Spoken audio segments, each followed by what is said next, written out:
begin then by looking at just the idea first of the nature of war and the nature of conflict that we're all talking about and focusing on.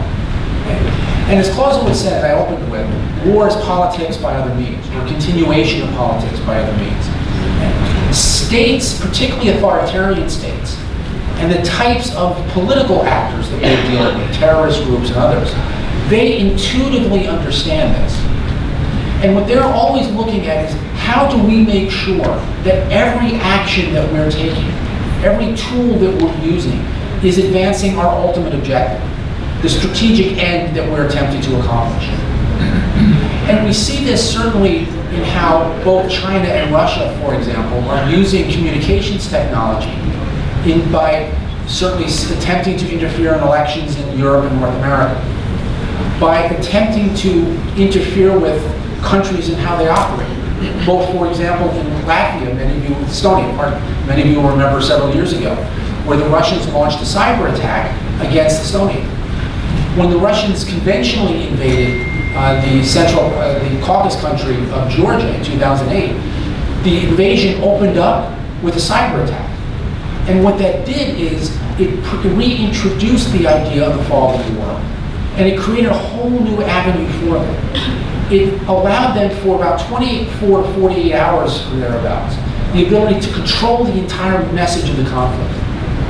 We've seen this also in the Ukraine, where what the Russians have been able to do is by using social media, by manipulating that process, by creating bots and other things, they have been able to sow enough doubt in much of the potential allies for Ukraine that the Russians have said, well, what's really happening in Ukraine is not an uprising, but it's an attempt by neo-Nazis to take over a country.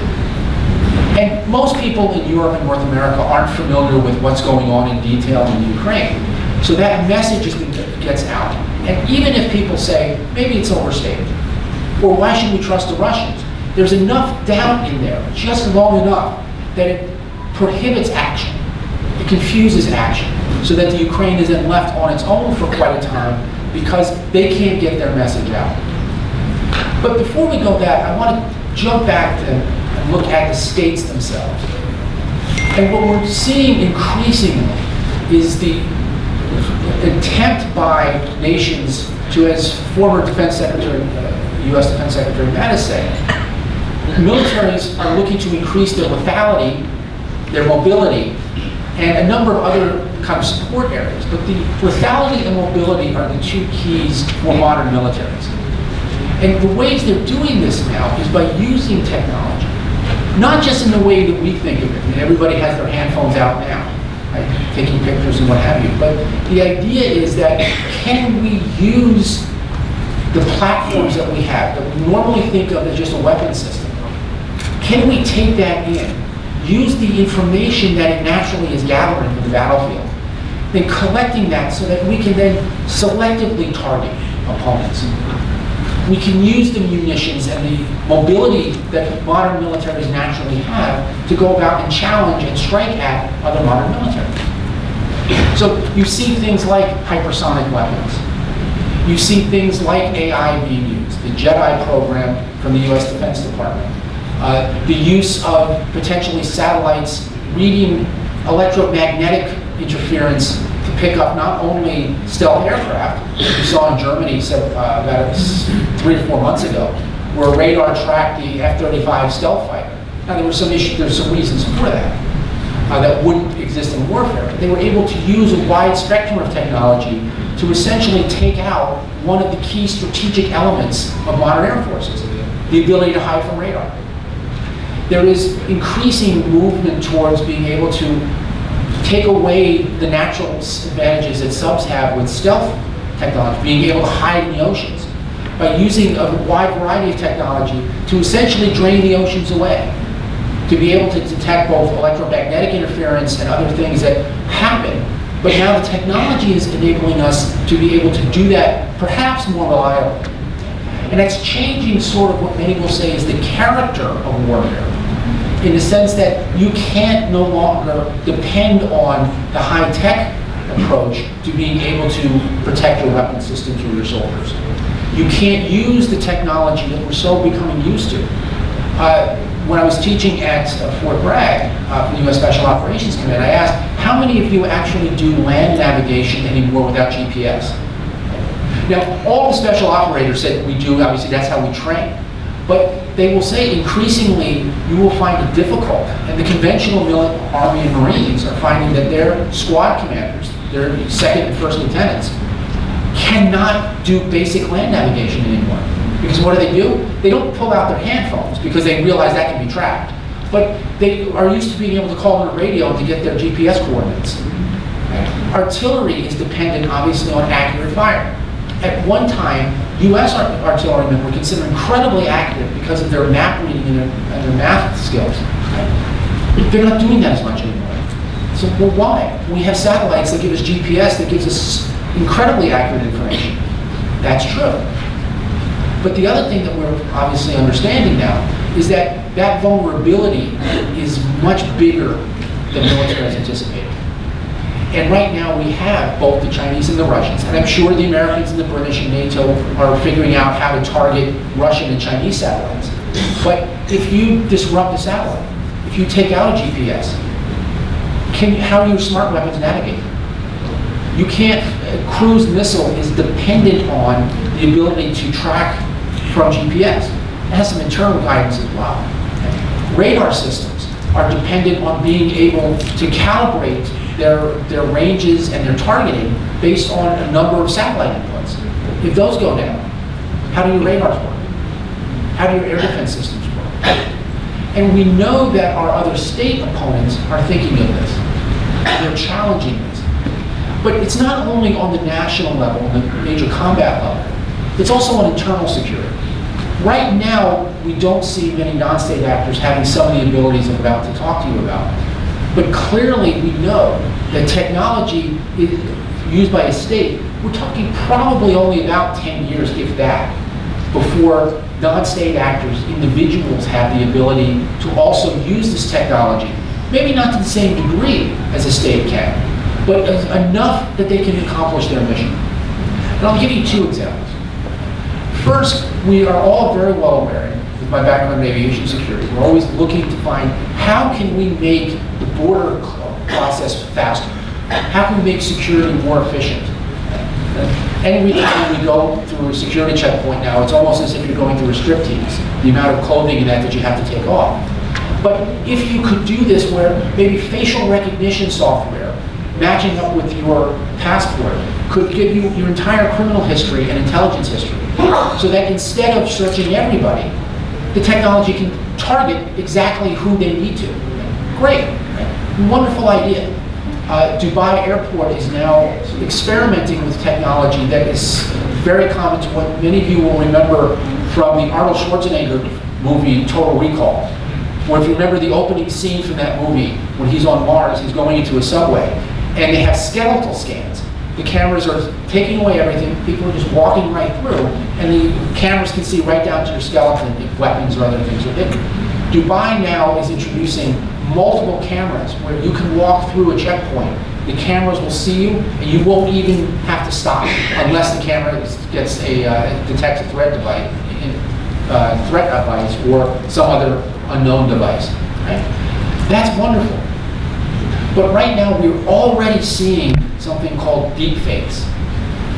We would normally think of this as, well, you can put a picture of someone in another picture. You can insert them without them ever knowing it. Right?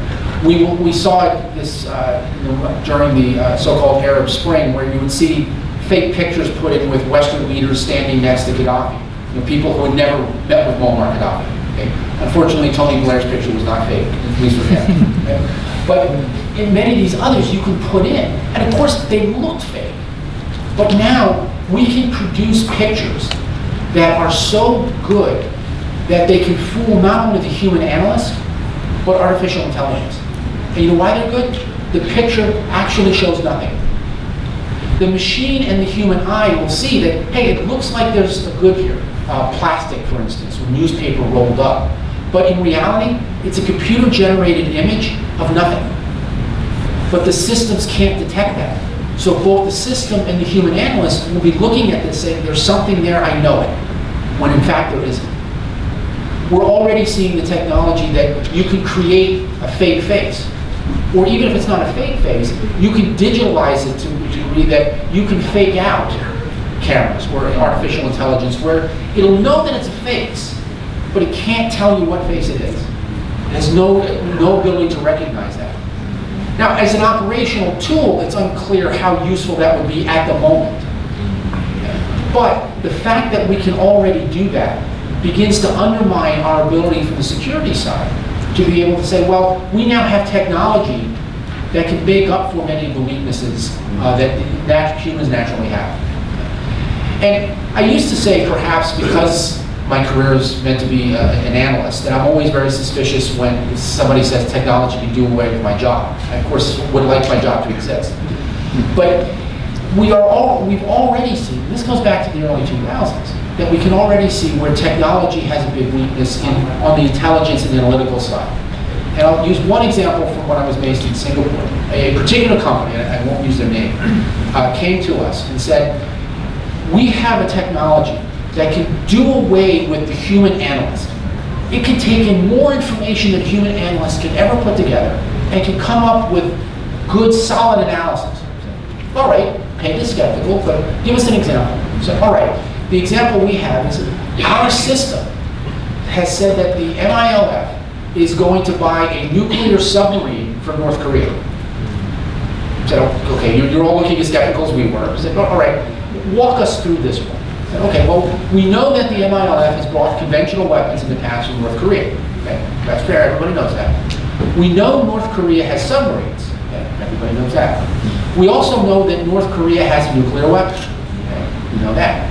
The machine, the artificial intelligence, put all of that together and said the nuclear submarine that North Korea doesn't have, they were going to sell it to the MILF, who can't use a conventional submarine, let alone a nuclear weapon. Okay? So we said, okay, don't call us, we'll call you. So the technology can be defeated because remember something that's very important, and as I go through the rest of this, the opening remarks here, that most of the technology, particularly the analytical tools we're talking about, are based on artificial intelligence, and artificial intelligence is based on algorithms. Okay? And as I say, I'm a social scientist because I can't do math. So I can't tell you in detail what the algorithms do. But essentially, a human is writing a series of mathematical codes to tell a machine to look for these things. And if you see these things, and if more advanced computers would allow you to see a number of things and make assumptions and analytical assessments. But all of those are based on assumptions and analytical methods and math that we humans are putting in. And I don't know about you, but I've certainly proven throughout my career that I am eminently fallible. So I'm not sure that we would want to put as much stock as we are in mathematical formulas to be able to not only do analysis, but also to drive warfare and to drive our defense and security systems as much as we seem to be doing. The last part, I'll use this to sort of jump into the second main area. States, of course, have used and are using more and more frequently unmanned aerial vehicles and the technology around those. The most sophisticated ones are the ones that we are using to take out opponents, okay? Particularly terrorists and terrorist leaders. Those are all connected with what's called, we're all sure very familiar with, the kill chain. Okay? And it's not just the human command element. It is also the technology that says we can take the picture of this individual, run it through a number of systems to verify that yes, in fact, the individual that we're targeting is the individual we're seeing on the camera. And then we can go up to and get the command controls that the drone that's in place, the UAV, is in a position that it can mark, engage, and kill that target at a point that is opportune for those who are targeting, the kill chain. Many NATO countries that have been operating these technologies now for 20 years have the kill chain that's down to almost instant. There's a little bit of a lag depending on where the command center is. This is becoming a key point for conventional militaries, because as many of you, I'm sure in this region, have heard more about, is the Chinese claim they have a carrier-killing missile. This is a hypersonic missile that can go more than 5 times the speed of sound. It can be launched from anywhere, has almost unlimited range. And it would be specifically used to target US bases should a conflict break out in Guam and other places. But more importantly, the Chinese have said, we can use this to target and kill your aircraft carriers in the US. The major strategic tool the American Navy has used since the Second World War to control oceans and to support allies in other places. This could be strategically altered, fundamentally changing the approach that the US has taken, particularly in the Indo-Pacific region, but around the world. That said, what is largely not discussed is that yes, the Chinese have, in theory, the ability to do this. Their kill chain, however, is slow, so that if you're using a conventional hypersonic missile, you can't hit a carrier, you can't even target it. From the time that a carrier, let's say, would be identified to the time the missile could be launched and reach the target area is about 35 minutes. A carrier moves, depending on the speed, around 25, 30 plus knots. So you could be dozens of miles, hundreds of miles away from the target's location initially. If you're using a nuclear missile, obviously that's not as important. The distance doesn't matter. But for now, if it's a conventional strike, yes, it has that ability, but we're not there yet. And that's the one thing that probably keeps the strategic balance, at least amongst near peer or great power competition, that the technology is going in one direction, but we're not there yet. We don't have to quite worry about how does this fundamentally alter many of the systems that we're talking about. That kill chain and the intelligence behind it leads me to the second part, and probably the more important part of our discussion today, is how are non-state actors, and particularly violent ones in this case, using technology to be able to use it as a force multiplier, take out their asymmetric disadvantage, and then close some of that gap. You I'm sure, have all been following the protests that have been going on in Hong Kong. One of the things that the organizers of those protests have been using is WhatsApp. And it's been very difficult for Chinese authorities to identify leadership. It really isn't. It's almost an organic movement in the sense that protests can come up whenever the WhatsApp message goes out. The authorities have now gone after the phone providers and saying, you've got to stop WhatsApp, and there's several other apps that are being used to identify police locations. Intelligence, things that normally we would say a state has the ability to do. Get intelligence of where their opponent is. Now you've got a person with a hand phone who is sitting in one location, can be watching it, and within 30 seconds say, we've got a police detachment here, either engage or disengage. Okay? Command and control is now to the point where we almost have the ability to have truly leaderless resistance, leaderless groups. And again, we're not there yet. But what I want to do then is look at a couple of things. We're both for a terrorist group or a criminal group, being able to get secure communications, intelligence, and then also some ability to conduct actual armed operations. Okay? First and most important is the communications. And here I'm putting not just messages that we're talking about, but it's being able to communicate and transmit people, goods, and particularly resources. And here, money is the most important. And I've noticed that there's going to be at least one panel presentation later in the conference on cryptocurrencies. What we've seen is that while the ability to encrypt communication is widely known and understood, what we're seeing now is moving away from the encryption, again, using the hand phones that we're doing. And in many cases, these groups are going back to old-style radio communications, walkie-talkies, for lack of a better term. We've seen this in a number of places, including with Daesh or ISIS groups in both Iraq and Syria, where in an attempt to counteract the ability of the coalition to intercept communications done through satellite phones or regular cell phones and that, by satellites and other means, they went back to the walkie-talkie. Direct line of communication. Why? Because the satellites can't pick up direct line communications. Right? The aperture and the direction of the communications waves are not high enough for them to detect. So for at least a year or so, they had almost uninterrupted ability, secure communications using very basic technology. Eventually, obviously, the coalition was able to get smaller light aircraft to patrol the areas and to pick up. If any of you have read the book about tracking and killing Pablo Escobar in Cuba, Colombia, sorry, right first letter, long time. What they were able to do is intercept and then triangulate radio communications. It took more effort. It's a lot easier to do it by satellite. But they were able to do that. But it's not clear that many militaries and intelligence services are investing in this type of technology, or at least investing in the ability to use rudimentary technology, because that's just not what we do anymore. Right? We produce so much data that we don't think there's any value to it. The intelligence and communications aspect also goes into one of the areas that we are very, very focused on in the counterterrorism community, which is countering terrorist financing. And one of the bigger tools that is being used now is the cryptocurrency and blockchain, where you are able to, through ones and zeros and through digits, create money, move money through what initially was seen as an almost undetectable system, and then get it out on the other side.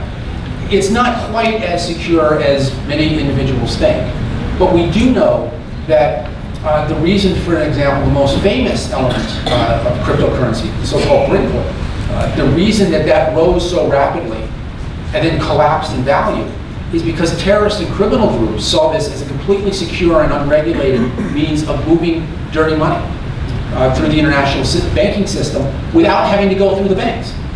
How do you penalize? How do you arrest someone? How do you seize an account that in reality doesn't exist? What has happened, of course, is that law enforcement and intelligence has figured out, at least initially, indirect ways of being able to monitor some of these transactions.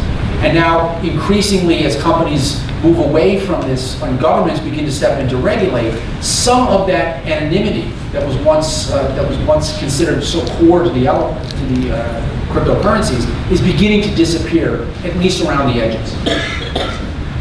Second, then, is how do then groups use this technology that we've been talking about, particularly for intelligence and then operational areas? We started to see towards the very end of the Daesh conflict in Syria, as many of you will know, they were using commercial drones, commercial UAVs, to get at least tactical information, tactical intelligence, and also to use operationally. Daesh was getting its own air force, if you will, okay, using very small, localized operations. We've seen an attempt by Daesh to use swarmed drones against Russian airfields in the later years of the war. That takes some level of technology and some level of the ability at least to communicate and coordinate. States are trying to do this where they're going to be natural using artificial intelligence to be able to get drones to swarm. These individuals have used it in an ability to, at least for a rudimentary level, to be able to overwhelm defenses. And again, this is something that we haven't seen before. Very few non-state actors develop their own air force. We saw, as many of you will know from our own region here, that the LTTE, towards the end of their conflict, actually got a prompt air force. They bought 3 propeller aircraft, and were trying to use them against the Sri Lankan Air Force, targeting them on the ground. None of the 3 aircraft survived the war. At least 2 of them were shot down during the operation. But now you've got non-state actors using small off-the-shelf technology that it's almost impossible to regulate, impossible to track, and it gives them some ability to be able to punch operationally. At the moment, fairly light. Small grenades, small explosive devices.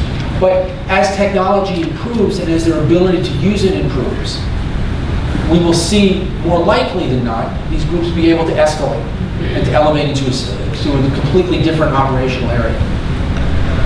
Finally, at least on the operational side, what we've been able to see, and I should say communication side at the moment, and intelligence, the non-state actors have been very good at this. And we've seen this particularly in Mexico with the cartels operating there. in an effort to be able to run command and control, but also to be able to defeat surveillance, the cartels have done two different things. One is that they've essentially piggybacked, meaning they've taken over the existing communications network of Mexico and been able to run their communications through the existing public network. It makes it almost impossible to track, because how do you separate out, unless you know exactly what you're looking for, how do you separate out illegal communications with others? Okay? So they have been able to mask much of their communications. Then they've also begun to develop their entirely own independent communications network. There are some companies that will sell you, they're illegal companies, but they will sell you encrypted phones that only they run. They run the network themselves. And there was a major law enforcement bust in Europe earlier this year, where a company was exposed for doing this. And what some of the criminals who are running it figured is that they can make an awful lot more money selling secure communications to other criminals and terrorists than they can actually smuggling the criminal products that they once were. And there are apparently dozens of companies that are involved in this. They have their own private communications networks, and they sell and target to illegal operators. It's very, very difficult to detect, very difficult to operate, and it gives them the ability to move money and communications and other things almost at will. So, as I've gone through sort of what the non-state actors are using technology in that side, I do want to come back to one last thing. The ability of non-state actors to use these tools to create the very fog of war that we invented these tools to prevent. And we do know, for example, and we're pretty sure that my wife, in fact, has been targeted by groups like this. We have Daesh members, we assume Daesh members, who claim to be US military retired, living in places that normally US military do not retire to. I have yet to meet a 4-star general or an officer of any rank who wants to retire to Rabu. Okay? You will get Facebook messages, LinkedIn messages. I'm a retired soldier living in northern Syria. Okay? Again, the obvious question is, well, why? When your pension allows you to live in Florida. Okay? Why would you do this? But they're trying to get information. They're trying to sow doubt into that. Secondly, they are beginning to, and we know the Russians have done this, but we are seeing Daesh and other terrorist groups finding and targeting the family members of deployed military in the Middle East. Perhaps other areas too. And what are they doing? They're finding the Facebook and LinkedIn accounts, getting that information, and then pushing out negative information about the military operations. They're saying, your husband, your brother, your wife is committing a war crime. They've been killed or injured, and your government isn't telling you about it. Okay? Causing an understandable amount of concern and fear and angst in the deployed military. Okay? This is, to some degree, this is almost a new area of warfare that we haven't seen. I don't know that it changes the nature of warfare, but it certainly changes how our opponents are targeted, and they can do what we're doing, right? The state and the security services are trying to target individuals as best they can. Terrorists and non-state actors doing the same thing. Right? They're using the technology against us to the degree that the U.S. Defense Department has now said to deployed soldiers, get your families off social media. Okay? We know that it's a good way for you to communicate with each other. Stop it, because it's too insecure. You're creating concerns for that. SEAL Team 6, the body that was involved in the disposal of Osama bin Laden, there was information that was apparently leaked about their home addresses. These are some of the most sensitive commandos that the American military has, and allegedly Daesh was able to get addresses on. Okay? That changes the nature of the threat to a great degree. Okay? So I wanted to come back to what I started at the beginning. Karl von Clausewitz, one of the great military strategists in the Western world, has said, we need to remember and address the fog of war issue. Technology tries to do that. Okay? But what he didn't understand is that in many cases, militaries will intentionally try to create fog. Non-state actors can do this more easily now because of the technology that's available to them. And then finally, war is politics by other means. And what we oftentimes forget about politics is the art of convincing someone to do something that they don't want to do otherwise. Okay? We all do it in the conventional sense, in a nonviolent sense. Okay? But these groups have using a tool that allows them to put additional pressure on states to give in, to concede to the demands that they're making. What we as a community need to understand is what that is. And we as a security community writ large need to understand something that we have forgotten. But unless we remember and begin to focus on this again, we will not defeat the opponent that we are fighting now. There's no reason to believe that we cannot eventually defeat Al-Qaeda and Daesh, or at least put them in a position where they are a security nuisance, not a security threat. What we have to understand is that they are fighting a political, religious war. Okay? We know that they're distorting their religion, we'll grant you that. Okay? But they are using every tool they have to get that message out, to influence not just the target audience, which are the people they're attacking, but the broader community. We as a security community need to remember to do the same thing. This is not a war that can be won kinetically, capture and kill. It's important.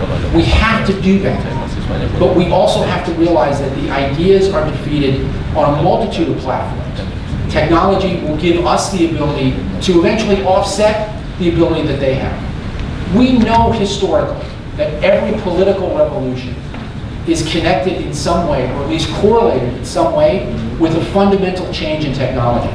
We're seeing that again in the last 20 years, 30 years. We also know that every idea humanity has had, particularly the bad ones, have remained with us forever. So we're not going to get rid of the idea. What we need to do is narrow their ability to use the tools that we've created, that have created, for all of its faults, this wonderful globalized world, this prosperous world, this world where there's probably more hope and opportunity than there has ever been before. If we can use that and we capture that, we can defeat this opponent and any opponent that comes up that challenges the basic values that we as an international community, and I'm sure all of us in this room, share. With that, I thank you for your time, and I look forward to obviously more questions and comments during the day and also for the rest of the conference. Thank you very much.